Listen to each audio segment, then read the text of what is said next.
नमस्कार साथियों, कैसे हो आप लोग। आशा करता हूँ बहुत अच्छे होंगे और बहुत शानदार ढंग से अपनी प्रिपरेशन को कर रहे होंगे। आज अपन साथियों टेक्निकल हेल्पर भर्ती से संबंधित कुछ एमसीक्यूज देखने वाले हैं साथियों। बहुत शानदार जानदार क्वेश्चंस अपन देखेंगे क्योंकि साथियों एरे गहरे क्वेश्चन हैं, आप लोग बुक में भी पढ़ सकते हैं। चलो साथियों, तो एग्ज़ाम का समय भी बहुत नज़दीक है, 3 महीने का विभाग ने आपको टाइम दिया है। तो पहला क्वेश्चन देखते हैं साथियों। क्वेश्चन में आपसे पूछा है, निम्न में से कौन सा दिष्ट धारा का अनुप्रयोग है, कौन सा एप्लीकेशन डीसी का है। साथियों डीसी और एसी अपनी दो करंट होती हैं। अल्टरनेटिंग करंट जो कि घरों में सप्लाई होती है और डीसी जनरेटर द्वारा जो भी अपने को करंट सप्लाई होती है वो डीसी होती है साथियों, जिसकी अपनी कोई फ्रीक्वेंसी नहीं होती। साथियों ध्यान देना, फ्रीक्वेंसी होती है डीसी जनरेटर की, वो अपन क्या मानते हैं साथियों, 0 मानते हैं। बराबर कितना मानते हैं, 0। तो नेक्स्ट अपन देखें कहाँ कहाँ इसको काम में लेते हैं। पहला दे रखा है इलेक्ट्रोप्लेटिंग में, नेक्स्ट दे रखा है आर्क वेल्डिंग में, नेक्स्ट दे रखा है बैटरी चार्जिंग में, नेक्स्ट दे रखा है उपरोक्त सभी। तो साथियों ये सभी डीसी के एप्लीकेशन हैं, डीसी इन जगह पे अपना काम में आता है। तो इसका सही आंसर, सटीक आंसर साथियों डी जाएगा। ये सभी एप्लीकेशन है, बैटरी चार्जिंग हो गया, आर्क वेल्डिंग हो गया, इलेक्ट्रोप्लेटिंग हो गया। इलेक्ट्रोप्लेटिंग मतलब साथियों किसी धातु पर दूसरी धातु की परत चढ़ाना ही क्या कहलाता है, इलेक्ट्रोप्लेटिंग कहलाता है। ये धीरे धीरे छोटे छोटे कॉन्सेप्ट हैं अपने क्लियर होते रहेंगे। चलो नेक्स्ट क्वेश्चन की ओर बढ़ते हैं साथियों। क्वेश्चन में दे रखा आपको ट्रांसफॉर्मर परिवर्तित करता है, किस चीज़ को चेंज करता है। ट्रांसफॉर्मर ट्रांसफॉर्म किसको करता है।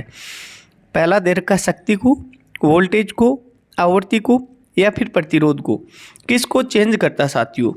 तो अपन बात करें शक्ति, जी बिल्कुल नहीं, पावर चेंज नहीं होती साथियों। पावर प्राइमरी और सेकेंडरी की पावर है वो हमेशा बराबर रहती है ट्रांसफॉर्मर में, ध्यान रखना। ये बहुत बार स्टेटमेंट में पूछा भी गया है, आगे भी पूछा जाएगा। फ्रीक्वेंसी बिल्कुल कोई रोटरी पार्ट नहीं है, तो अपन सीधा कह सकते हैं कि भैया फ्रीक्वेंसी को चेंज नहीं करता। प्रतिरोध से कोई रिलेशन है नहीं साथियों। वोल्टेज को चेंज करता है साथियों। यहाँ पे करंट आता, करंट यहाँ पे आता, करंट तो करंट यहाँ पे दिया हुआ नहीं है बेसिकली। अगर करंट भी आता तो करंट को भी चेंज करता है, वोल्टेज और करंट को अपना ट्रांसफॉर्मर है वो चेंज करता है साथियों। पावर हो गई, आवृत्ति हो गई, उनको चेंज नहीं करता। तो बहुत अच्छा क्वेश्चन है और एग्जाम में पूछा भी गया है, काफ़ी एग्जाम में पूछा गया है। चलो नेक्स्ट क्वेश्चन की ओर बढ़ते हैं साथियों। इम्पीडेंस मात्रक है, इम्पीडेंस है किसका मात्रक है। बहुत अच्छा क्वेश्चन है, बहुत ही बढ़िया शानदार। इम्पीडेंस मात्रक है लेकिन किसका मात्रक है, आपको जवाब देना है। मैक्सवेल का, कूलाम का, ओम का या फिर वेबर का, किसका मात्रक है बताएं। देखिए साथियों इम्पीडेंस का मात्रक साथियों आपको बताना है, इम्पीडेंस का मात्रक है हर एक, यहाँ पे मात्रक है साथियों, हर एक आपको मात्रक दे रखा है। मैक्सवेल इंडक्टेंस का जो मात्रक है साथियों वो मैक्सवेल होता है। कूलाम की बात करें तो चार्ज का मात्रक होता है साथियों। ओम की बात करें तो साथियों प्रतिरोध का मात्रक होता है।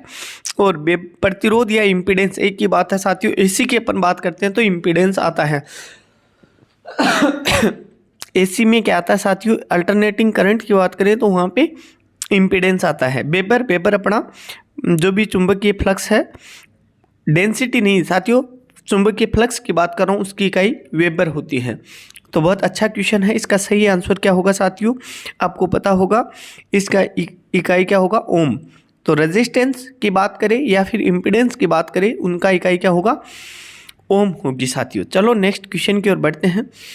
ट्रांसफॉर्मर कार्य करता है साथियों, ट्रांसफॉर्मर है किस पर कार्य करता है, एसी पर, डीसी पर, दोनों पर या फिर किसी पर भी नहीं, किस पर काम करता है, यानी कहाँ पे अपन अप्लाई कर सकते हैं ट्रांसफॉर्मर को। तो साथियों पहला दे रखा है एसी, तो बिल्कुल एसी पे अपना ट्रांसफॉर्मर है काम करता है, डीसी पे नहीं। दोनों तो नहीं हो सकता, किसी पर नहीं, इस तरह से नहीं हो सकता। तो अल्टरनेटिंग करंट पर काम करता है साथियों ट्रांसफॉर्मर, जो कि वोल्टेज या करंट को ट्रांसफॉर्म करने के काम आता है। पावर और फ्रीक्वेंसी को किसी तरह से चेंज नहीं करता साथियों। बात करें पावर की, पावर और फ्रीक्वेंसी को चेंज नहीं करता साथियों, ये बातें भी आपको ध्यान रखनी है। नेक्स्ट क्वेश्चन की ओर बढ़ते हैं। 1 वोल्ट समान है, किसके समान है? 1 वोल्ट जो है किसके समान है?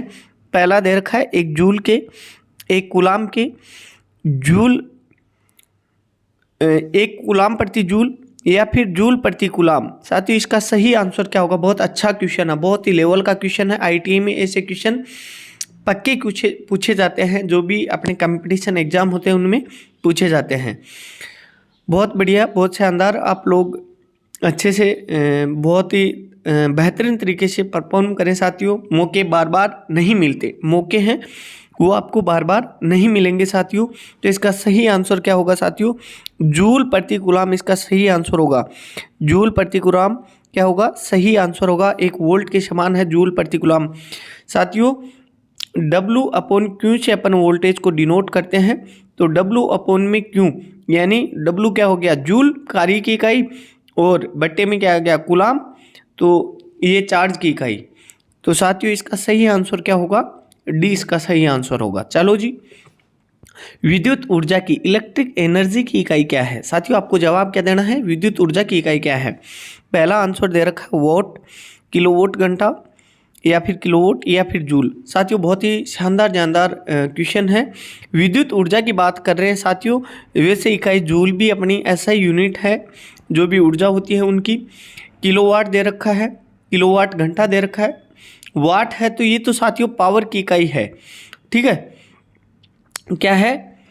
पावर की इकाई है। पावर को अपन होवर से गुणा कर देते हैं तो क्या आता है?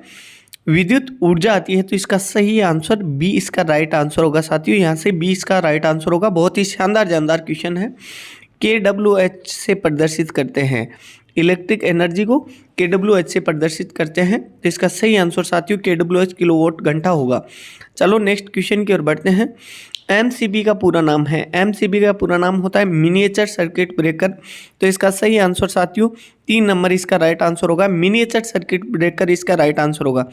चलो ये क्वेश्चन रिपीट हो गया। मोटर वाइंडिंग में उपयोग होने वाले टेप है, टेप कौन सी है साथियों? कौन सी टेप? आंसर दे रखा है empire tape, cotton tape, fibre glass tape, या फिर सभी। तो इसका सही आंसर साथियों सही होगा डी इसका सही आंसर होगा। मोटर वाइंडिंग में सभी प्रकार की टेप है, अपन काम में लेते हैं साथियों। चलो नेक्स्ट क्वेश्चन की ओर बढ़ते हैं साथियों। नेक्स्ट क्वेश्चन की ओर बढ़ते हैं जी।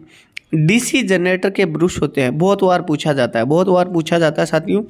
कार्बन के, अभ्रक के, सिलिकॉन के, चुंबक के। साथियों चालक पदार्थ के बनाए जाते हैं। तो यहाँ पर जिसकी साथियों कार्बन की संयोजकता होती है वो 4 होती है। बाह्य कक्ष में इलेक्ट्रॉन है, बाह्य कक्ष में फ्री इलेक्ट्रॉन की संख्या कितनी होती है?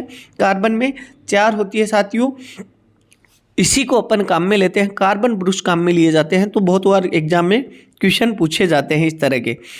नेक्स्ट क्वेश्चन बहुत ही अच्छा क्वेश्चन है। वोल्टेज रेगुलेशन में उपयोग किया जाता है, किसको काम में लेते हैं? जीना, डायोड, विभवांतर, फ्यूज या भी relay.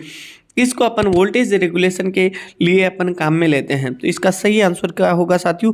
Jeena diode as a application of voltage regulation. Voltage regulation के लिए अपन जीना डायोड को काम में लेते हैं। फ्यूज क्या है? फ्यूज क्या है? फ्यूज की अपन बात करें तो फ्यूज अपना साथियों एक इलेक्ट्रिक सर्किट में एक सुरक्षा के लिए लगाते हैं। और रिले साथियों एक सेंसिंग डिवाइस है। चलो नेक्स्ट क्वेश्चन की ओर बढ़ते हैं साथियों। नेक्स्ट क्वेश्चन की ओर बढ़ते हैं जी। तो ये कॉपी हो गया। DC जनरेटर का कार्य सिद्धांत है ओम का नियम, जी नहीं। अन्योन्य प्रेरण के सिद्धांत पे अपना कौन काम करता है? अपना साथियों बात करें तो अपना जो ट्रांसफॉर्मर है म्यूचुअल इंडक्शन अन्योन्य प्रेरण पे सिद्धांत पे काम करता है। फेराडे के विद्युत चुंबकीय प्रेरण, जी इसका सही आंसर यही होगा। सी इसका सही आंसर होगा साथियों। बहुत अच्छा क्वेश्चन, एग्जाम में इसी तरह के छोटे मोटे क्वेश्चन है पूछे जाते हैं। नहीं पूछे जाएं तो मेरे को बताना, इस तरह के क्वेश्चन नहीं है। चलो next question. Single phase AC motor में कंडेंसर का उपयोग किस कारण किया जाता है? हानियों को कम करने के लिए, जी नहीं। हानियां बढ़ जाती है। धारा कम करने के लिए, जी नहीं। साथियों फेज को स्लिप करने के लिए अपन का काम में लेते हैं? कंडेंसर काम में लेते हैं। चलो नेक्स्ट क्वेश्चन की ओर बढ़ते हैं। रेजिस्टेंस की इकाई होती है, रेजिस्टेंस है उसकी इकाई क्या है? तो ओम होती है, जैसा कि मैंने बताया था। महो इसके जस्ट अपोजिट होता है साथियों। महो है जो रेजिस्टेंस का अपोजिट होता है। 1/r इक्वल टू क्या होगा साथियों, महो कहेंगे अपन। ओम मीटर बिल्कुल नहीं, प्रतिरोधकता की इकाई होती है ओम मीटर, ठीक है। साइमन अपनी कंडक्टिविटी की इकाई होती है साइमन, ठीक है।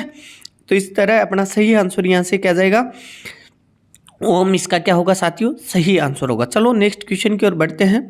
साथियों आपको ये वीडियो अच्छी लगी है तो एक बार लाइक शेयर और सब्सक्राइब जरूर करें, और चैनल को अभी तक सब्सक्राइब नहीं किया है तो साथियों सब्सक्राइब ज़रूर कर लीजिएगा। इसी तरह के अपन वीडियोज हैं यहाँ पे लाते रहेंगे आपके लिए, जो एग्ज़ाम में बहुत ही नीम का पत्थर साबित होंगे। ये ज़रूरी बात है साथियों, नीम का पत्थर साबित होंगे, और आपके जो साथी हैं वहाँ तक इस बात को ज़रूर पहुँचाएँ। ज़्यादा से ज़्यादा वीडियो को शेयर करें अपने जो भी टेक्निकल हेल्पर के साथी हैं उनके साथ, और इसी तरह के अपन बहुत ही इम्पोर्टेंट फैक्ट्स पे आधारित क्वेश्चन आपके सामने लाते रहेंगे। बहुत बहुत धन्यवाद साथियों, मिलते हैं इसी तरह के नई जानकारी के साथ।